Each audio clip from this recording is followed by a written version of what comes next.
வணக்கம். நான் உங்கள் அன்பான சயின்டிஃபிக் வேதிக் அஸ்ட்ராலஜர் ஆஸ்ட்ரோ அறிஞ்சி பேசுகிறேன். நல்லது நினைப்போம், நல்லதே நடக்கும்.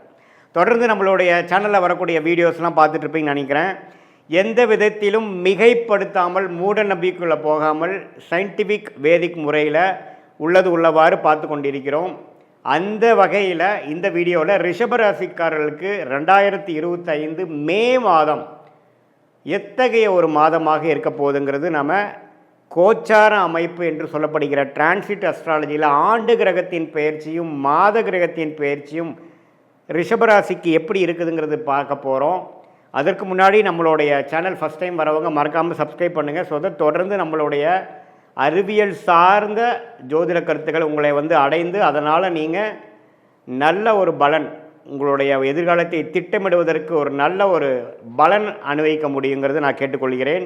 வாங்க நம்ம வீடியோக்குள்ளே போகலாம்.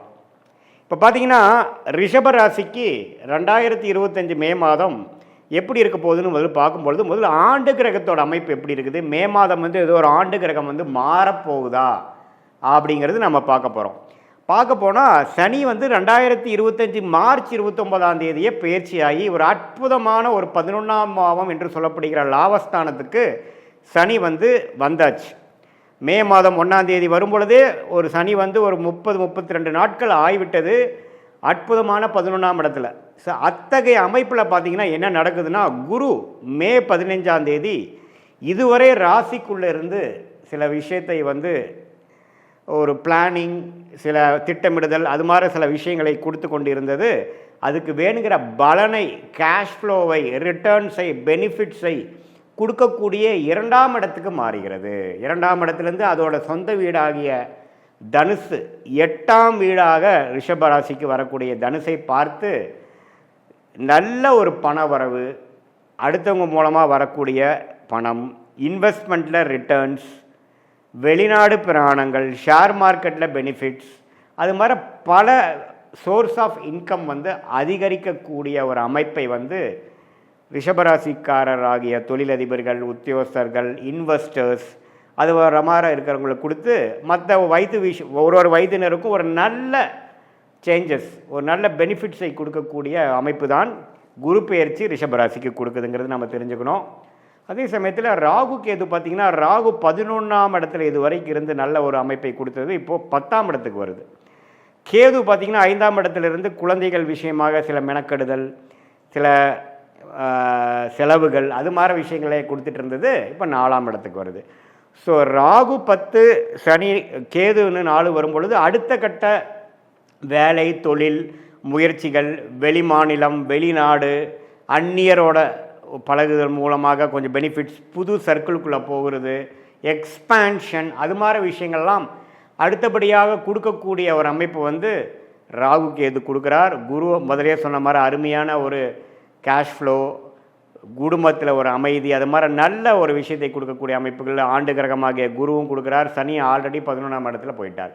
ஸோ ஆண்டு கிரகத்தோட அமைப்புகள் மே மாதத்திலேருந்து அற்புதமாக இருக்குது. குறிப்பாக செகண்ட் ஆஃப் மே 15லேருந்து பார்த்திங்கன்னா நல்ல ஒரு மாற்றத்தை கொடுக்கக்கூடிய அமைப்பு ரிஷபராசிக்காரர்களுக்கு உண்டு.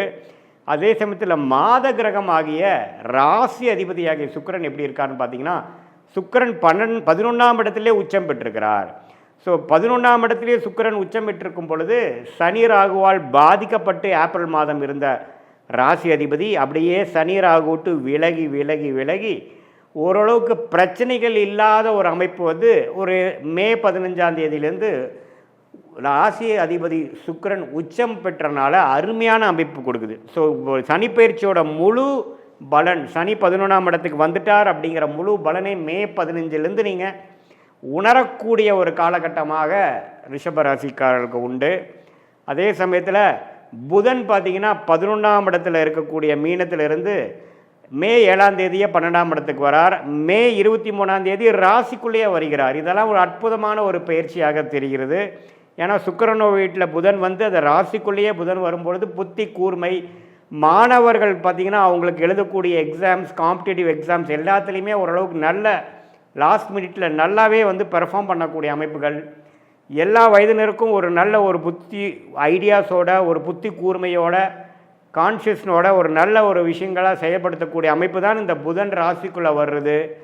சூரியனும் பார்த்தீங்கன்னா மே 15க்கு அப்புறம் ரிஷபத்தில் வந்து ராசிக்குள்ளேயே வர்றது எல்லாமே ஒரு நல்ல அமைப்பை கொடுக்கக்கூடிய அமைப்பு. விரயங்கள் குறைந்து, செலவுகள் குறைந்து, அடுத்த கட்ட நடவடிக்கைக்காக பெனிஃபிட்ஸ் அணிவிக்கக்கூடிய, அறுவடை செய்யக்கூடிய போன்ற 1 வருஷமாக 2 வருஷமாக சனி 10ஆம் இடத்துல தொழில் ஸ்தானத்திலிருந்து கடும் உழைப்பை கொடுத்த ரிஷபராசிக்காரர்களாகிய உங்களுக்கு அதோட பெனிஃபிட்ஸ், அதோட பலன்களை அணிவிக்கக்கூடிய ஒரு காலகட்டத்தின் ஆரம்ப பகுதியாக நாம் இதை எடுத்துக்கலாம்.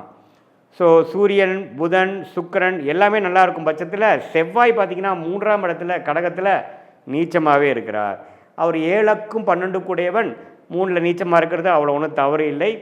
ஸோ அது ஒன்றும் பிரச்சனை இல்லை. ஸோ இப்படி இருக்கக்கூடிய ஒரு அமைப்புனால ரிஷபராசிக்காரர்களுக்கு ஒரு பொற்காலம், குறிப்பாக செகண்ட் ஹாஃப் ஆஃப் மேலேருந்து எல்லாமே அவங்க போட்ட திட்டங்கள்லாம் கொஞ்சம் நல்லா அமைந்து, சிலதெல்லாம் அவங்க நினைக்காத சில விஷயங்களும் ஒரு ப்ளசன்ட் சர்ப்ரைஸாக எல்லாமே ஃபால் இன் பிளேஸ் அப்படிங்கிற மாதிரி அமையக்கூடிய அமைப்பு இருக்குது. ஒரு இடம் வாங்குறது, ஒரு வீடு வாங்குறது, வீடு கட்டுறது, புது வண்டி, பழைய வண்டியை கொடுத்து புது வண்டியை வாங்குறது, அதே சமயத்தில் மாணவர்களுக்கு ஒரு அவங்களுடைய படிப்பு விஷயத்துக்காக ஒரு நல்ல ஒரு அமைப்பு, ஹையர் ஸ்டடீஸ்க்கு அவங்க எதிர்பார்க்குற காலேஜ் கிடைக்கக்கூடிய அமைப்பு, அதில் வந்து செலெக்ஷன் ஆகக்கூடிய அமைப்பு, காம்படிட்டிவ் எக்ஸாம்ஸில் கிளியர் பண்ணக்கூடிய அமைப்பு. அதே சமயத்தில் சீனியர் சிட்டிசன் பார்த்திங்கன்னா இதுவரைக்கும் செலவுகளும் மருத்துவ விஷயத்தில் வந்து ஒரு கிளாரிட்டி இல்லாமல் ட்ரீட்மெண்ட் வந்து பலன்கள் கொடுக்காமல் இருந்ததெல்லாம் இப்போ படிப்படியாக ஓரளவுக்கு நோய்களோட வளர்ச்சி குறைந்து, நோய்த்தன்மை குறைந்து, ஓரளவுக்கு ஹெல்தினஸ், ஆரோக்கியம் கூடக்கூடிய அமைப்புலாம் பார்த்திங்கன்னா இத்தகைய ஒரு சனி பெயர்ச்சி, ராகு கேது பெயர்ச்சி, குரு பெயர்ச்சி, அதே சமயத்தில் மாத கிரகத்தின் அமைப்புகளும் ரிஷபராசிக்காரர்களுக்கு குறிப்பாக சொல்லப்போனால் மே 15க்கு அப்புறம் ஓரளவுக்கு நல்லா வருதுங்கிறது தெரிஞ்சுக்கணும்.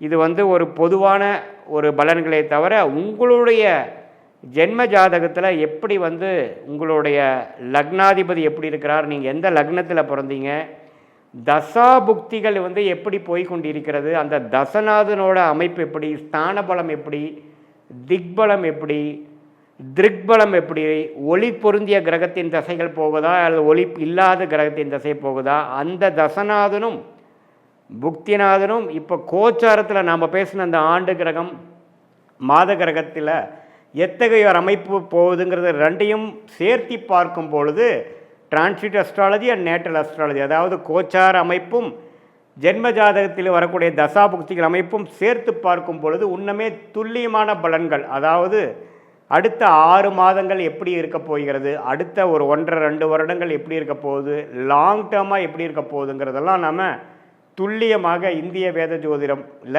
சயின்டிஃபிக் அடிப்படையில் எந்த விஷயத்துலையும் மிகைப்படுத்தாமல் அதிகமாக நம்ம வந்து ஒரு பரிகாரங்கள் அது மாதிரி மூட நம்பிக்கைக்குள்ளே போகாமல் கர்மா எப்படி செயல்பட போகிறது, என்ன நடக்கப் போகிறது, அதிலிருந்து நம்ம எப்படி வந்து நல்ல விஷயத்தை எடுத்து எப்படி மென்டல் ப்ரிப்பரேஷன் மூலமாக நம்ம வந்து தேவையில்லாத சாய்ஸஸை அவாய்ட் பண்ணி நம்மளுடைய கர்மாவுக்கு நிகராக நம்மளுடைய லைஃப் பிளானையும் அலைன் பண்ணிவிட்டு எப்படி நம்ம ஜெயிக்கலாங்கிறது நம்ம கண்டிப்பாக பார்க்கலாம். இது பொதுவான பலன்கள்ங்கிறது நீங்கள் தெரிஞ்சுக்கணும்.